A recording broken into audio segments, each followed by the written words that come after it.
everyone. We're Maren and Angela, and this is Homeschool Unrefined. Welcome to our spring and summer 2022 season. This whole season is going to be a treat for you. As some of you know, we've been creating this podcast since 2016. At that time, some of our kids were in single digits, playdates dominated, and we had this idea to create a community around keeping homeschool simple, real, and fun. For this season, we've gone back through all 5 years of episodes to find those that have been the most loved and downloaded. We've compiled them into a list of our top 20 favorites, and we'll be counting them down for you this season. You are definitely going to want to stick around to hear which episodes made it to the top. We're really proud of these episodes and wanted to share them because they're at the heart of what Homeschool Unrefined is all about. We wanted to go back and remind ourselves of the work we've done and the community that's been built around these ideas. You might feel some nostalgia when you hear the old music and our old intro. There will also probably be some old promotions and some links that are no longer relevant. We've come a long way as podcasters, yet the messages in these episodes are timeless. If you're looking for new episodes of Homeschool Unrefined, join our Patreon community. For just $5 a month, you'll always have a new episode in your podcast feed. We are continuously recording new content and love sharing our lives with you there. Consider joining for $5 a month. You will be not only nodding your head along with us every week, but you'll also find a group of amazing people. Plus, you'll be supporting our message. You can join us at patreon.com/homeschoolunrefined. Okay, here are our most loved episodes.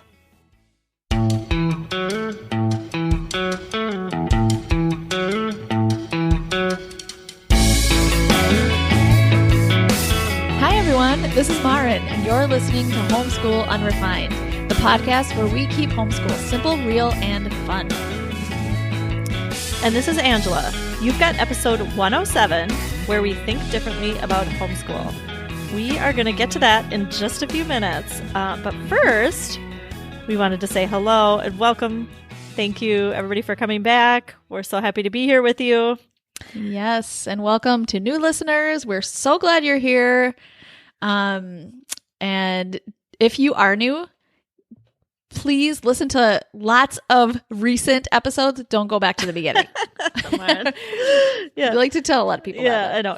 Yeah. Since I've been podcasting, I've realized, I've known that. Like, don't start with our first episode.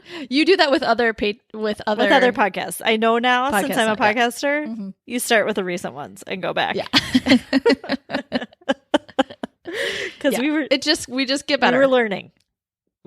Yeah. A lot. Anyway, if you're new, our podcast is where we try to encourage you to do a little bit less, to be yourself, and to think differently about homeschool, which is what we are talking about today. That's right. Yeah. We're at the tail end of the series of, we thought of 3 really important things that we thought were most encompassed Homeschool Unrefined. And so the first one in that episode was where we Marie Kondo our homeschool. And that was such a great episode and hopefully freed you of lots of things that you didn't need to do. Yes. And then what was the next one, Angela? It was where we be yourself. Honor authenticity. Yeah, well, yes. Where we honor authenticity. Right. Yes. And then this is our third in this series. Yeah. So a special hello to our Patreon supporters, and a special welcome to new patrons, Jessica, JP, and Jenny. Thank you for supporting us. We are so humbled and grateful. If you are interested in becoming a Patreon supporter, you can go to patreon.com/homeschoolunrefined. You get new episodes. You get extra episodes from us. So everybody just got a March check-in. And then our $8 supporters get an LTW extra. So we just released that probably a week ago. We love doing those episodes. Do. Yeah. Yeah. And it's so fun to get to know our patrons too. So for sure. Thank you so much for just joining us in this community. One announcement we have, Maren is speaking at the Minnesota Homeschoolers Alliance Conference. That's on Monday, April 15th. And so super excited. If you are in the area, which we know we have a lot of Minnesota listeners and, the surrounding states. So we'd love to have you stop by, come to the conference. Maren is going to do a special coffee in the morning at a coffee shop called Groundswell. It's like 6 blocks away from the conference. She's going to be there at 8 in the morning. If you wanted to come and join her and say hello, she would love that. Yes. It's a great local coffee shop, the best coffee, and it will just be a great time to connect before the conference. Yeah, and actually, this is where we do a lot of our planning, is at Groundswell. Yes. So, we spend a lot of time there. You're right. So, and if you need a good breakfast. Yeah, they have good breakfast too. They have a really, and then really it's good only breakfast. like a 6-block drive to the conference. Yep. And should be easy parking and everything. So, and the conference starts at 10. Yep. So it'll be really fun. And then, and the 2 classes I'm going to be teaching are how kids learn best, and then also, how personalities affect homeschool. Yeah. Which I'm so excited about. Right. I wish I could be there. Oh, I know. Me too. Speaking of that. Yes. You are preparing for a big trip. Yeah, we're preparing for a big trip. Big trip. When this episode drops, it'll be the first day of our trip. So, yeah, so we're gone for 6 weeks, and we're super excited. Ugh. My husband has been wanting to take a sabbatical for years. He's not the kind of guy who takes vacation that he needs to at work. So this is like the culmination of that. Like he needs vacation. So he's taking 6 weeks off. And since we homeschool, we can. This is it. You can. This is it. So we're going to Costa Rica and really excited about that. So excited. Yeah. So I'm so excited for you. I know you've been there before and you loved it so much, and it makes me want to go so bad. Yeah. I know. But you're going to be there for a really long time. Yeah. Are your travel preparations different because you're going to be gone for so long? Yeah. I mean, yeah. Yeah. Cause you gotta think ahead. You gotta, planning for longer than a week is a lot of planning, I feel like. Yeah, it is. So, it is. Yeah. So, we've been preparing for a long time, and way to go. Yeah. And we're bringing more stuff than I wanted, but yeah. And you can't just bring on like I can't just bring a carry-on. That's what I originally thought. I was like, well, we'll each just bring a carry-on, that'll be no big deal. And then as I've been aging, there are things I like need. You need. Yeah. I'm not going to live without it anymore. I need my pillow. No. I need some stretching materials that I stretch with. To roll out my aches and pains. Love it. So yeah. Yeah. Do you know what I just saw? I just saw that they have like a travel foam roller. Really? Yes. I need to look that up, because that foam roller is like one of the reasons I got to bring a big suitcase. Yeah, you might want to I would try it out ahead of time. I'm writing this down. Travel foam roller? Yes. Okay. I mean, you know how Amazon knows you so well. Why haven't they suggested this?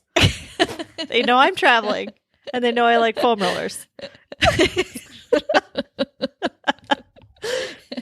Yeah. Oh my goodness. Well, I hope that works for thanks. you, because Thanks. and then let me know. Yeah. So because I need my foam roller too. I really do. Yeah.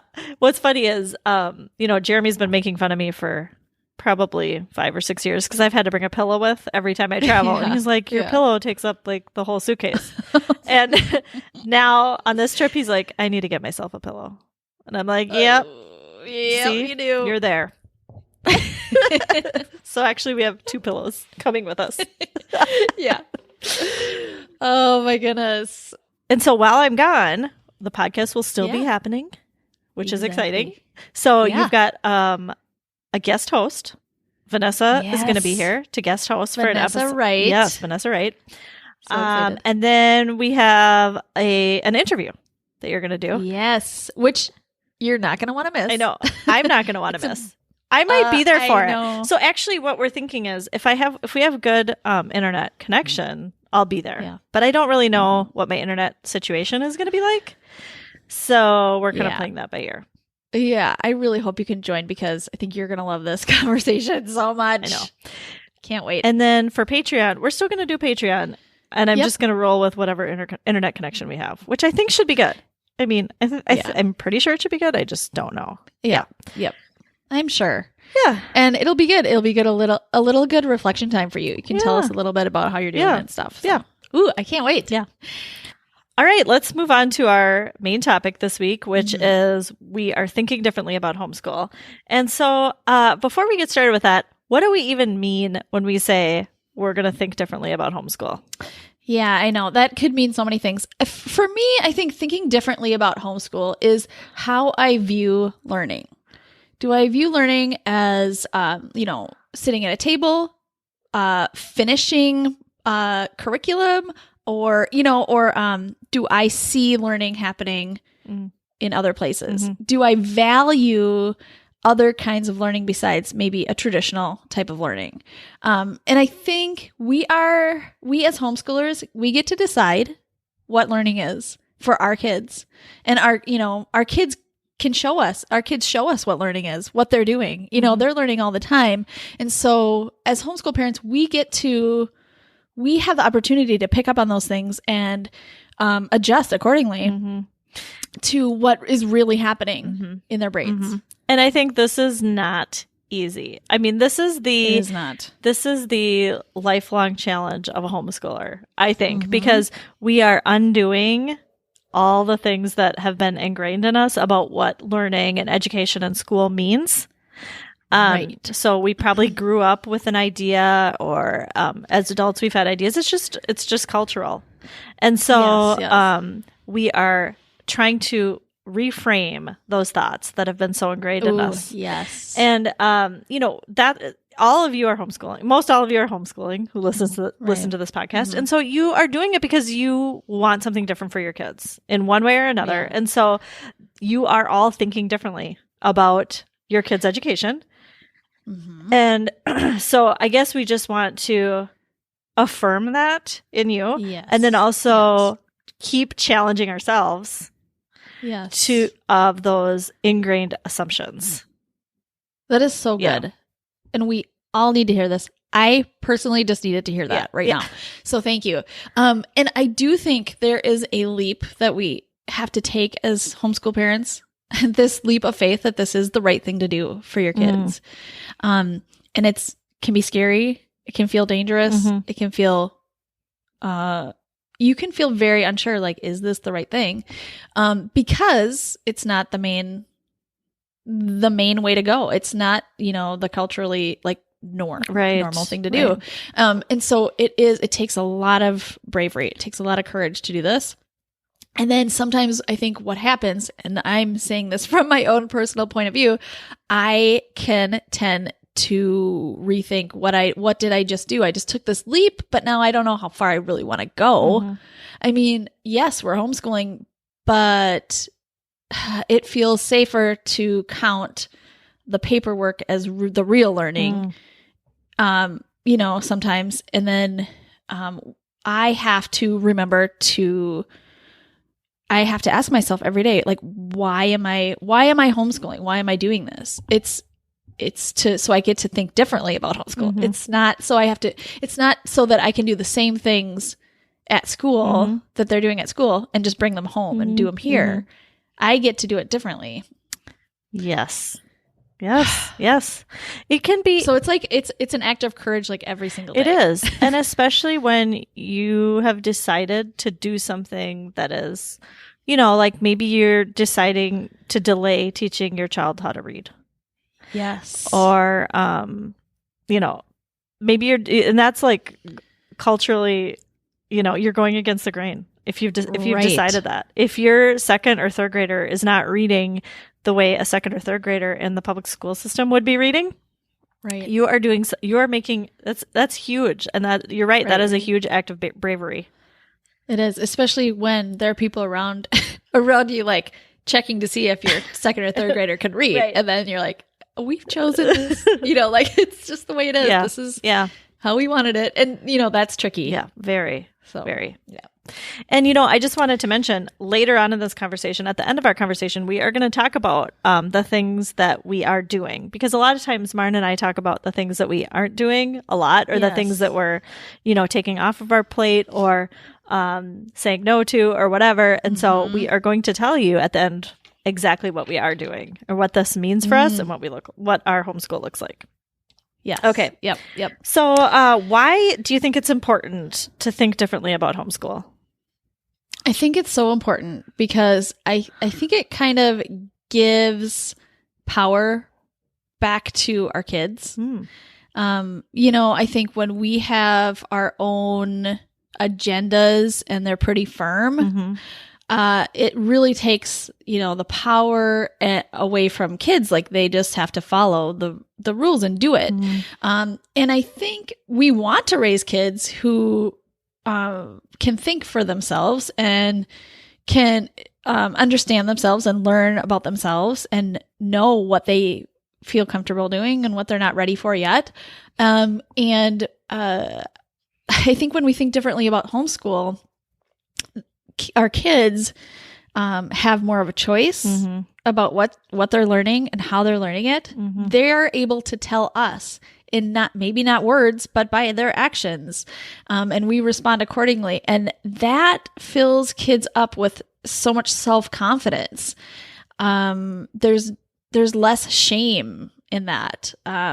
There's just, a child can live from a full cup instead of an overflowing full cup, rather than feeling like they're just trying to fill up an empty cup all day.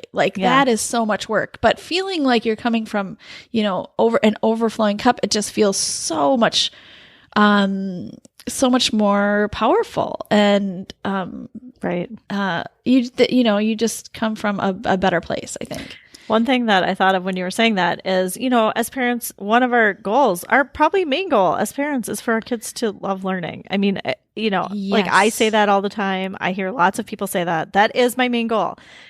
Yes. And in order to do that, we do have to give them the power a little bit. We have to let them explore what they want to explore rather than telling them what needs to be done. Yeah. And I do think it's a balancing act. I'm not saying you never require things of your kids. Right. I'm not saying that, but I'm saying we want them to feel in charge so that they can enjoy what they're doing. Right. Right.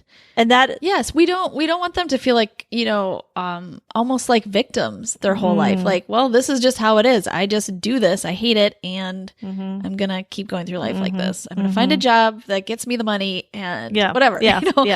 I want so much more for my kids than that. Right. And I think you're right. We have to be really careful about, our kids aren't the boss of the family. And they don't just say, I want to do this, and we do it. I mean, we are not going there. They also need the protection of their parents and the guidance and structure and all that kind of stuff. So I want to reiterate that. You said it so well, and I totally agree. We have to make sure that our kids feel safe in within our boundaries, right? That's why we're here. And then also we need to be very just aware of where our kids are growing and what they're ready for more of, and where they're ready for more choices and more time, and more of us saying yes. We have to be aware of that. Right. I mean, them working on their own timeline is probably one of the biggest gifts you can give them. Yes.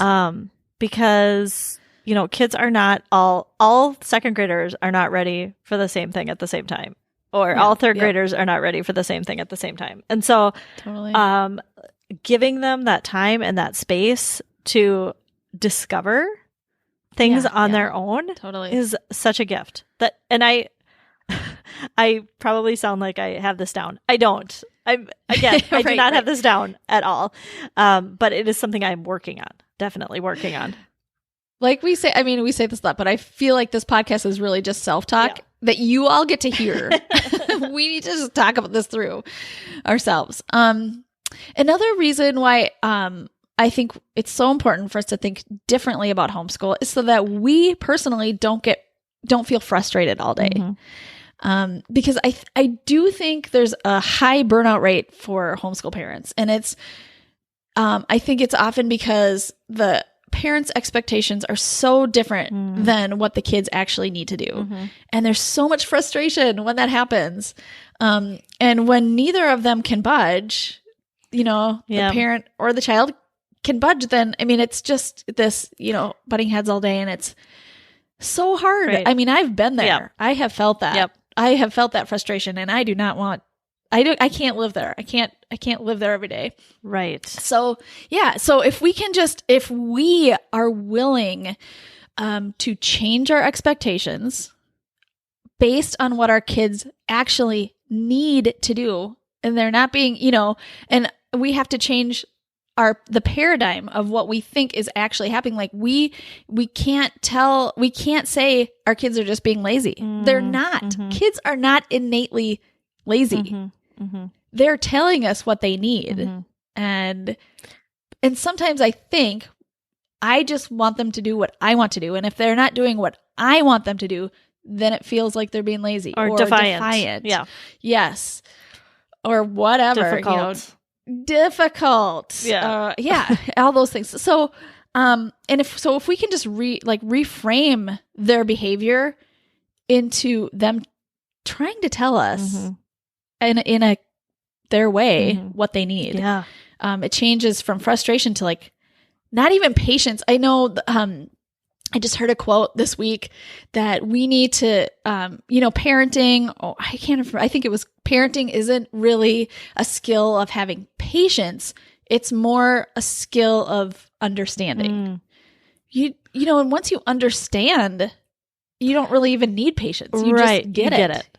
And that's not just with kids. That's everybody. It's like, that's a lesson for encountering different types of people and belief systems and whatever. Yeah. Once you understand somebody's story, you are compassionate.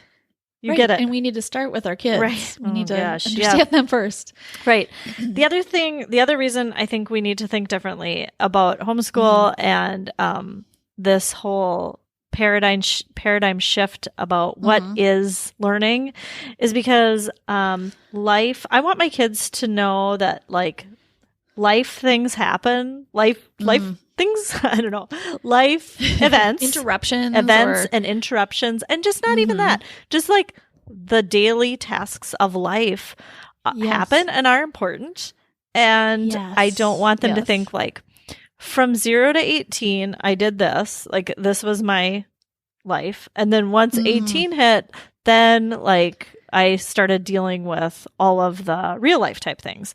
I want them to deal with real life now. So real life things are like, you have to go to the dentist. You have to stop at Target. Your grandparent comes for a visit. You are going on trips. Someone gets sick. Mom is sick, or the kids are sick. The plumber has to come over. Yeah. I mean, as frustrating as that is, somebody has to clean out the dishwasher. Yeah. I mean, and those things are all real, and those are all really good learning experiences. I think as homeschoolers, we tend to think of them as interrupting the school day. And I would challenge you and myself to think of them as the school day, as the day, as the education. Yes. That is the education. A grandparent coming over is amazing and awesome. And it's a great learning experience for everybody involved. And I think we can tend to think, and myself included, especially when I was first starting homeschool, as, oh no, now what do we do? How are we going to get to the real learning when grandma's here? We're going to have to make up for it later, or grandma's going to have to do it with them, or something like that. Those are the things that I used to think. And I think we need to embrace those situations as real learning opportunities. Oh my gosh, yes. And then once you start doing that, I remember, feeling frustrated at the beginning when we first started homeschooling. And then at some point realizing I just have to give that up because I just cannot. I can't. Yeah. Can't keep doing this. And then, basically out of desperation, started to notice all the learning that's happening every single day, everywhere we go. Yeah. And whether that's a sibling fight that we're talking through and dealing with for half the day or whatever, or going ice skating, I mean, they're just everything is a learning experience. Yeah, for sure. Everything and is it's a an learning opportunity. experience. I guess I try and instead of like me taking on the burden of all of those interruptions, or not even I don't want to say that word, life events. They're not interruptions. That's what I'm trying not to think of them as interruptions. It's true. You're right. But, You're right. Instead of me trying to take on the burden of all of them, I'm trying to give my kids opportunities to embrace those in their lives too. Like, we need to go to Target today. Like, how can they be involved in that? Or, Mom, we need groceries. Okay, what should we do about that? Like, how are we going to handle that? You know, instead of what I think can happen, and this has happened to me before, what can happen in those situations is, okay, you go do your work. Yeah. You got to go do the important work, and I'll go take care of grocery all the shopping, tasks. or I'll make the list, and I'll clean out the dishwasher. You guys have to go do your math and your science and your social studies and reading, whatever. So like, and there becomes a discrepancy between, in our minds, in our kids' minds, what real learning is and what just this other fluff is. Yeah. It's like not that important. Right. But it's all important. For sure. It's all important. Yes. Yeah. And then that also opens up this idea that we can change our mind, like you said, from thinking of those things as interruptions or nuisances or whatever, to like welcoming those things as part of our school day. Like, let's welcome that into our day and let it be part of our day. Right. Instead of like trying to stick it in little tiny slots at the beginning, at the end, right, crunching things in between the most important, in quotation mark, things to do. Like, let's just use that as part of our day. But then we also have to be willing to not do everything. What do you mean by that? Like, if I think probably academically. Yeah, okay. Like, if we're thinking, well, I have to do all these things for homeschool, and like it's all, a curriculum thing, or we have to get through these lessons, but then a few interruptions come up, or jobs need to get done around the house, or an activity pops up, a kid's activity. I think we have to be willing to like make it work in our family instead of like doing everything. Right. Like, you can't do all the life things and so much curriculum all at once. It's just there has too to much. also be rest in your day. There has to be time for hobbies and relaxation and pauses, lots of pauses. There has to be time for all that. So you're right. We can't do all the life things plus 8 hours of school and then fall into bed exhausted. Right. Yeah. This is really important during, and I know we've all had these very like a stressful or very busy time in our lives. And it's so important to think, okay, we might not be getting to all of the curriculum or all of the lessons I've wanted to do these past, 2-3 months or whatever. But our kids really are learning a lot through whatever time you're going through. For sure. Whatever it is. For sure. We talked about that with Julie Bogart. Yes. On our episode with Julie, which was a few back. I think like 103 maybe. Okay, so what does homeschool, or what can homeschool really look like for us? And I think we've talked about this a little bit, and we just talked about it a little bit, but sure. I think like you talked about counting things as homeschool, like making meals. I mean, we all know as homeschoolers, like, we are home for 3 meals a day and snacks, and that is something like most of the world is not doing.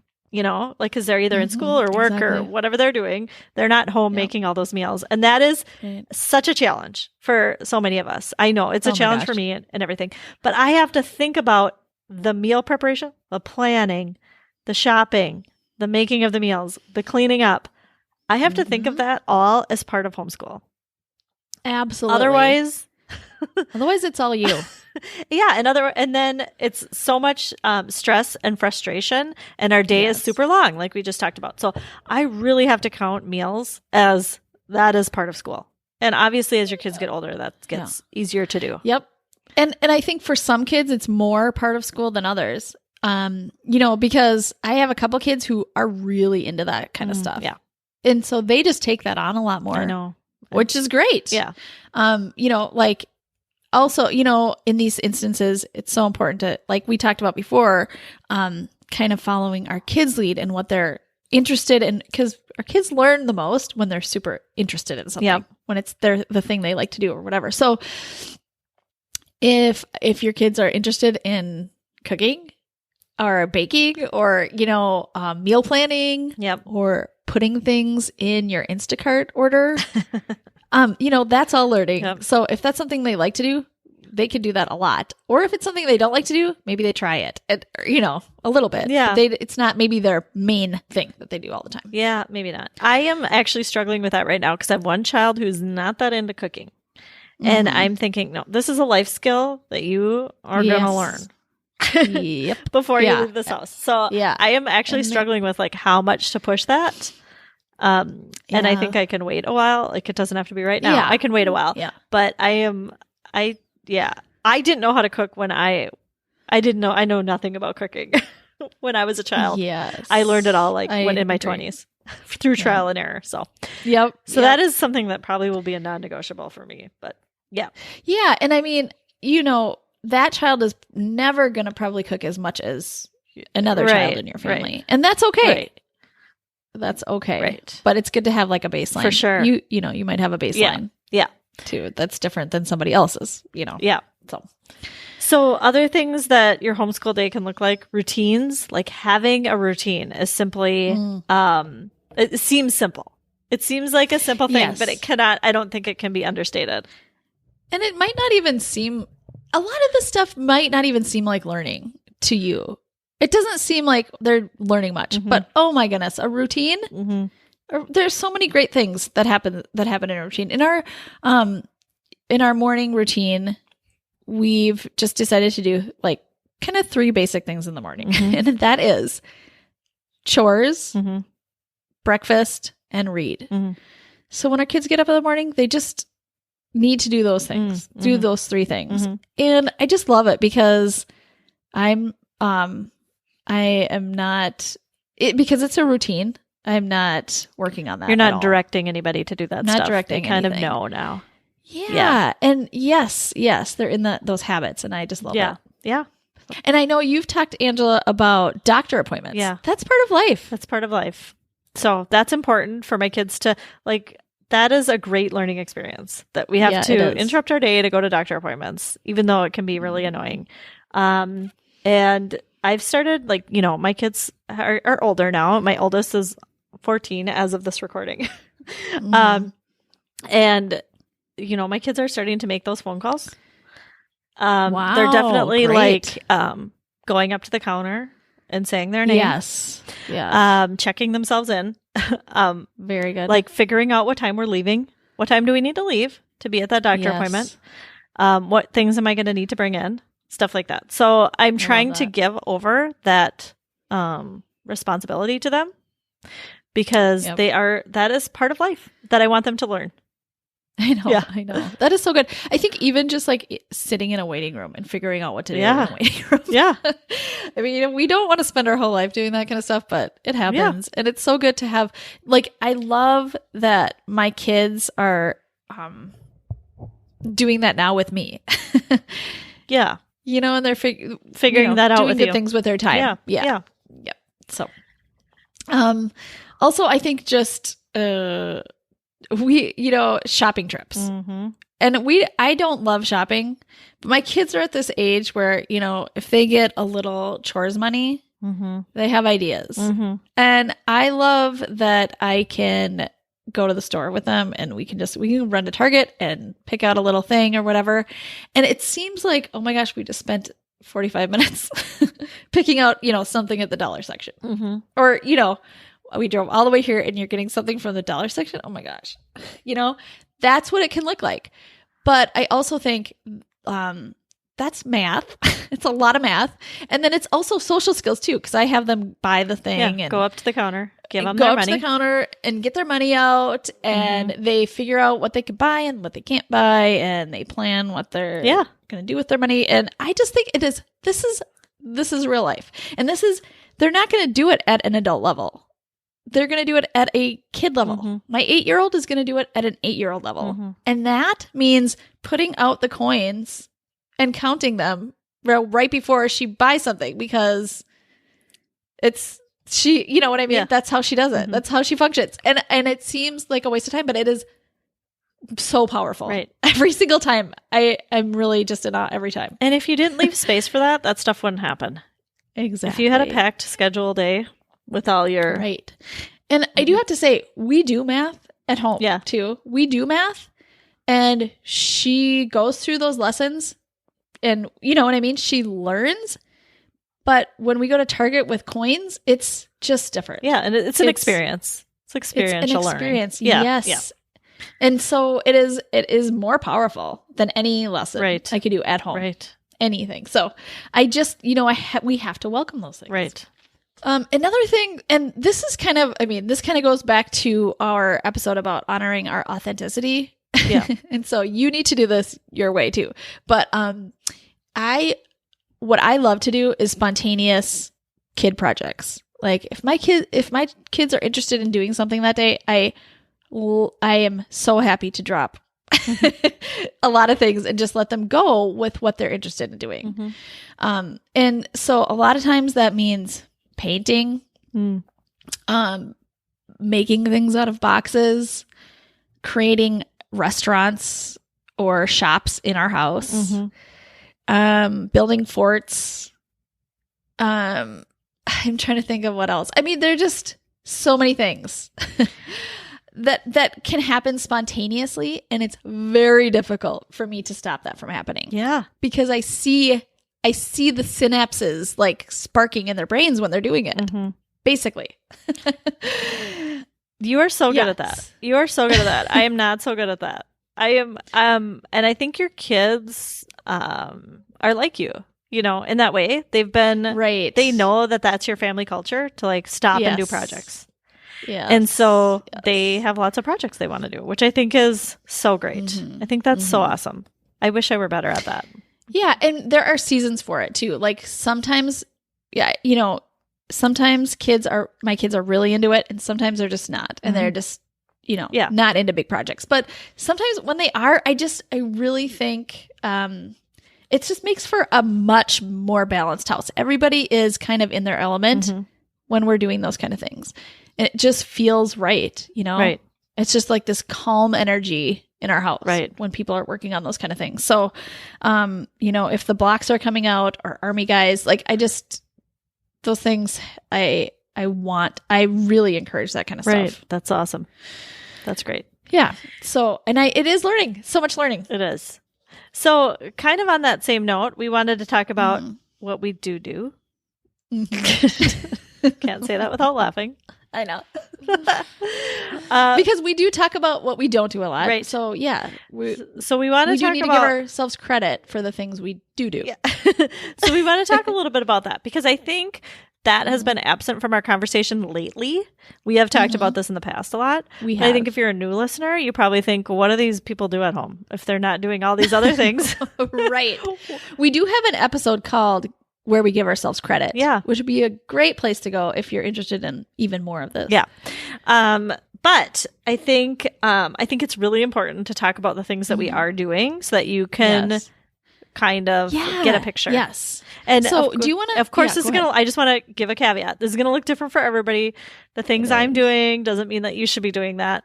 You should find out what works for you. But I just want to give you kind of an overview. And Martin and I are very different too. We might sound similar, like kind of in our philosophies, but with our day-to-day stuff, we are different. So I think it's important for each of us to talk about that. I think we're sometimes hesitant to talk about what we do because I think we really don't want people to feel like I got to put that on my list. Yeah. And we really, really don't want that to happen. I know. And it's a natural reaction though. So just, you're going to have to hold yourself back. You're going to have to resist it. Because I'm doing. Yeah. What do you do, Angela? Okay. So this is what I do. This is what our days look like right now. My kids are 14, 12, and 10. This is what our days look like. I have a whiteboard, and that morning, the morning of, I write on the whiteboard kind of a schedule. Like, do we have any appointments? Basically, do we have any appointments? That's what I write on the schedule. So that they can see, like, even in the evening, I'll write stuff that we have in the evening or whatever. Yep. It's Monday. This is what we're doing. And then we start the day with reading aloud. It's just my kids get up at about 8:30. Usually that's the time that I have them come upstairs and we do read aloud. And I read aloud from a chapter book and some sort of history or some picture book. Now, I don't do all three of those every day. I usually do 1 to 2 every day. And it's getting shorter. Our read aloud time is getting shorter. It used to be we would do this for like an hour because we all loved it and it was great. Now, my kids are getting older. They still like read aloud, but they have like other things that they need to be doing. My oldest is doing some online classes that she needs to get going on and stuff. They're both doing some co-ops. And so, our read aloud time has gotten shorter and I'm okay with that. So it's usually like one chapter maybe, and then a couple pages in something else, or it's just a little bit. It's just a way to start our day. So sure. And then after that, basically the rest of the day is independent work, so we're not doing anything, I'm not, it's nothing's teacher led. But then I write on the board some things that I need them to do that day. Okay. So, and there's just like a wide variety of things. And, when they're done with those things, then they can do screens or do their own thing, do their own projects and stuff, but they need to do these few things that I want them to do. So what those things are is my oldest is taking an algebra class at a co-op. So she has homework for that every single day. So she needs to do that. My other two also do math, but it's more low-key. My 10-year-old does Prodigy sometimes. He sometimes does CTC math. But they're very, very short lessons. And Prodigy, if you know that, it's like a fun video game type thing. So that's how he's doing math. He's in 4th grade. I'm okay with that. I just say math, and I know he does a little bit of it. I don't really even look at it. Check. Yeah. My 6th grader, who's 12, is doing CTC math. And this is the first year that I'm kind of watching what she's doing. She's doing a lesson and I watch the lesson. I watch her do it. It takes about 10 to 15 minutes. There's a little short video. She does 10 problems and she's done. And she's just kind of working her way through that. And I'm there just to, provide support, basically. I mean, I'm not like teaching anything or really, I mean, I a lot of times don't even say anything. I just watch. I'm just there as a person to help if needed. And it also keeps her accountable. Like she just does it more regularly if she knows I'm watching. My kids read independently. So usually during the day, sometime they have a time that they need to read independently. They're all listening to audiobooks. And sometimes I put that on the board. I do instead of having them read books that I want them to read, I don't have them read books that I want them to read. They are reading independently. But audiobooks, because they're all like huge audiobook lovers, I do require an audiobook a month that I pick. Now, I give them a list of 10 and they can pick one. I mean, so these are just to expand their horizons a little bit. Very good. It's not, I don't have a curriculum or anything. I'm just like, how about something from this list? It's something different than you normally listen to. And it's easy because they can like listen to the audiobook when they're doing something else. Very good. They do that. They go outside every day. And then the other things are like I was talking about before, making meals and cleaning up after meals. They are, we're all doing Duolingo because we're going to Costa Rica. So everybody's kind of excited to do that. They're taking care of the dog. For writing, my 10-year-old is doing handwriting and he also is like writing a couple sentences a couple times a week. I mean, it's nothing much. It's just like just a few sentences. And then we do free writing, which if you know Brave Writer, that's a Brave Writer thing, which is, it takes about 10 minutes. We do it maybe once every 2 weeks. My oldest is doing 2 Brave Writer classes actually at the same time. They're both really light ones, so I wouldn't recommend that, but they're really light. She checks in with those every day. One's a journaling and one's like a movie watching, and then they discuss the movies. Nice. So she checks in with those every day. Great. I know I'm probably missing a lot, but that feels my like daughter would love that, the movie one. I should. Oh yeah, and it's great because, like, you know, we watched the movie together. So Yeah. it's like, oh, well, I guess we have to watch this movie. Okay. I'm trying to think about what else we do for writing. Oh, well, my oldest two are doing the one curriculum that we have been doing regularly is Logic of English. It's a spelling kind of like, yeah, it's basically a spelling curriculum. And so I do that with my oldest two, and there's dictation in there too. We do that once a week, probably. Me with the oldest two. And that's basically all. And then the rest of the day is theirs to do their own projects. And they have lots of, especially my older two, have lots of projects that they are working on their own. Whether it's learning music, rearranging rooms, doing art, you know, whatever. They're just sciencey stuff. They're into that stuff. And also they have some outside activities. Yeah. Right. Yeah, for sure.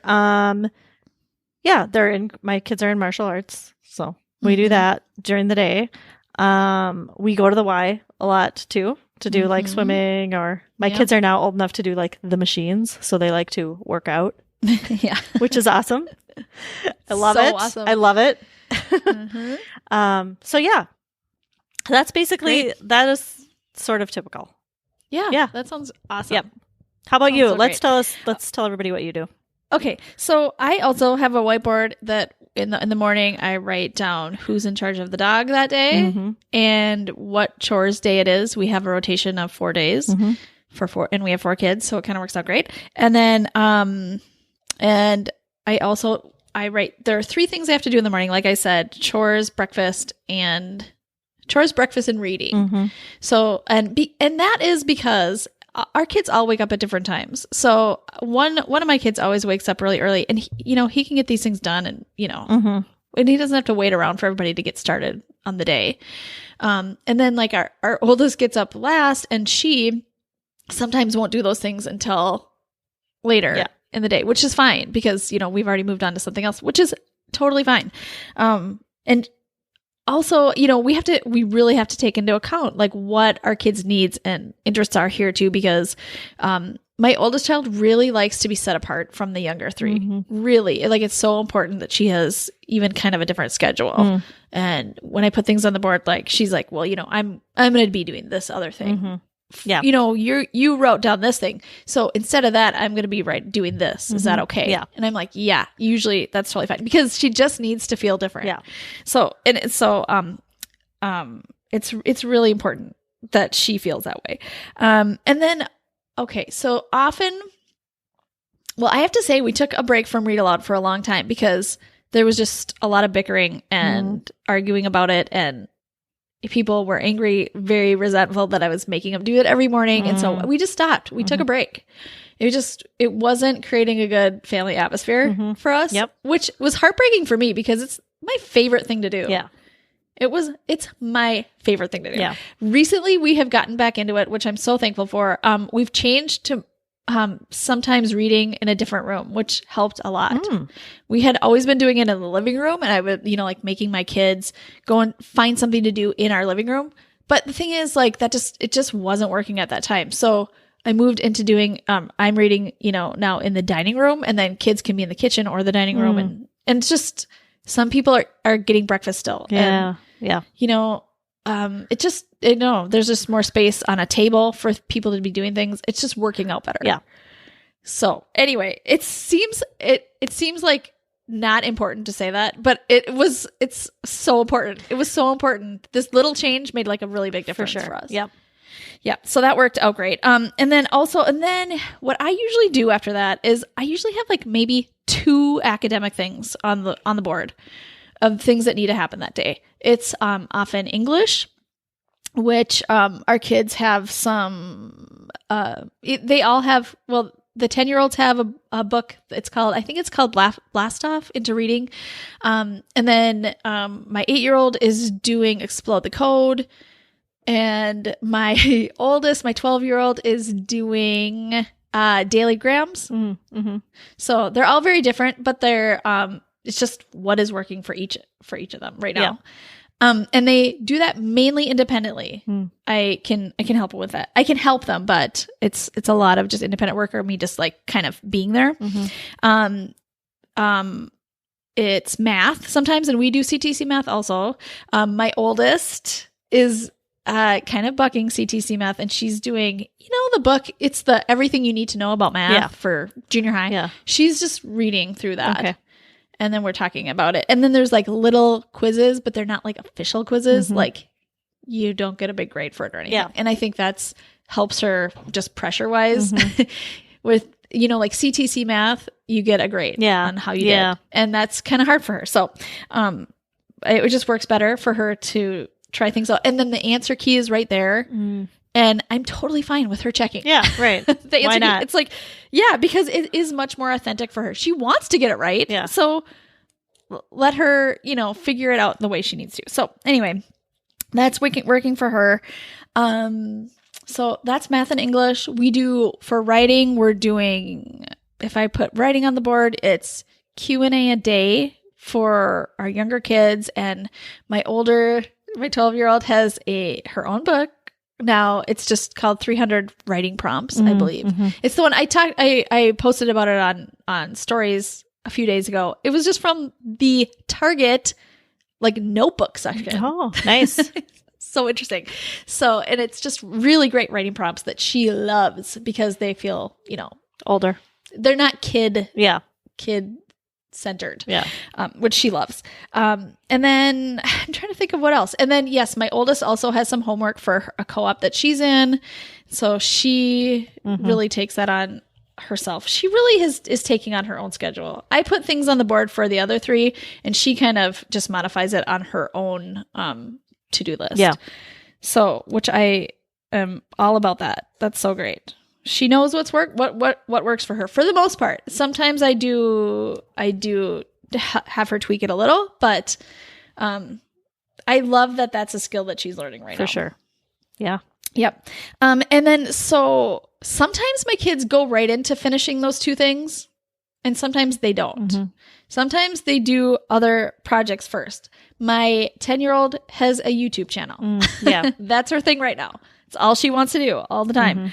She's working on that. Some kids are working on Legos. Some kids work on, are building a fort. Our kids are playing a lot outside right now because of our dog who loves to play all day. So I am loving that. And the weather is getting slightly warmer, so they can be outside for a long time. And I mean, that is so good for our kids. Sketching, our kids like to do some like sketching and painting. So that just kind of happens. Sometimes it happens while I'm doing read aloud, and sometimes it just continues when I'm done with read aloud too. So I let that just happen. I was going to just address screen time. So after my kids do the 3 things in the morning that need to happen every morning, they can do screen time for a little while. And that is just, for me, I've just decided I'm letting that happen right now. This is the season. Yeah. This could happen for 2 more weeks and I could change my mind and be like, I can't handle this anymore.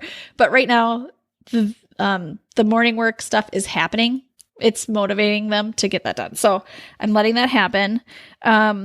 Also, they can earn more screen time by they can either do more audio, they can do audiobooks, another math lesson on CTC math.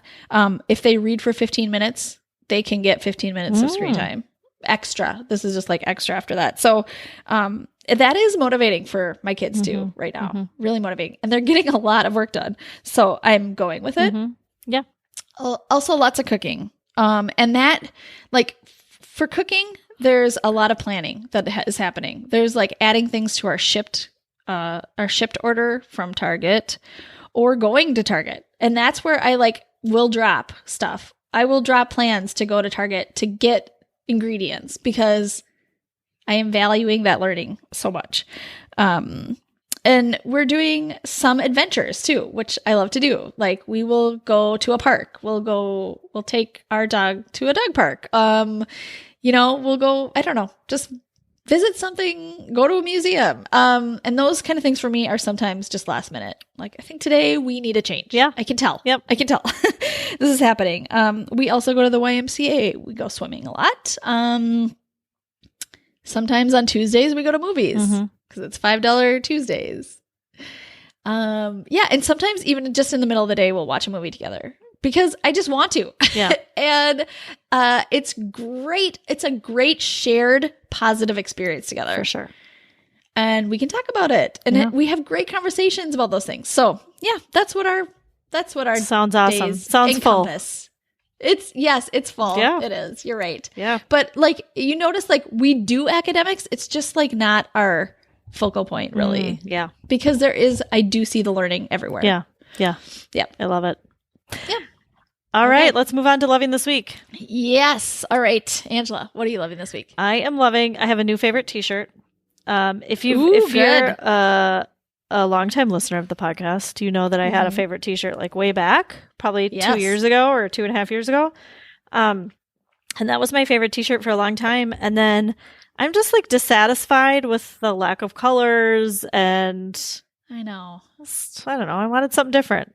And agreed. So I just went on Amazon and I typed in V-neck t-shirt because I have to have a V-neck. And you know, what do you know? Amazon Basics has a 2-pack V-neck t-shirt in a variety of colors. And it's my new favorite because I can get it on Amazon Prime and they have a lot of different colors. And it's a 2-pack. What is it about the 2-pack? Awesome. I don't know, but it's like one less thing to think about. Yeah.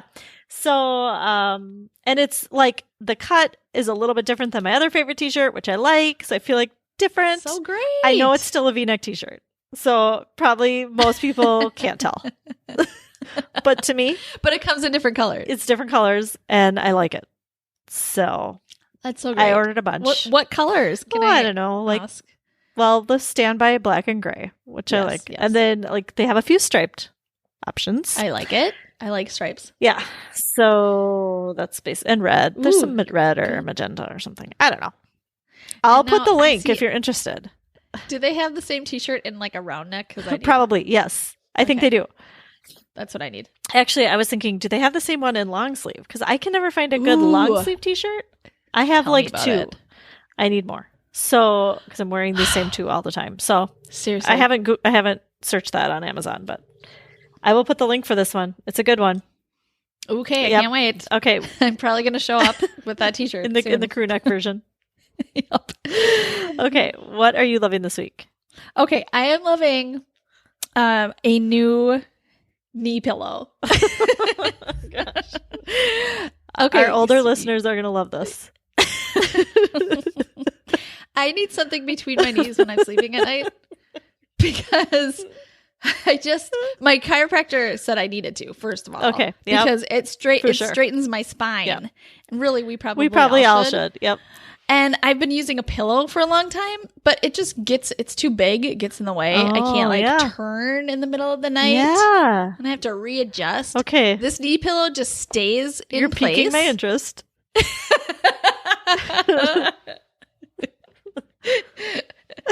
Did I have you at turn? Yes, you did, because that is why I don't use the knee pillow. It's because exactly I turn so much.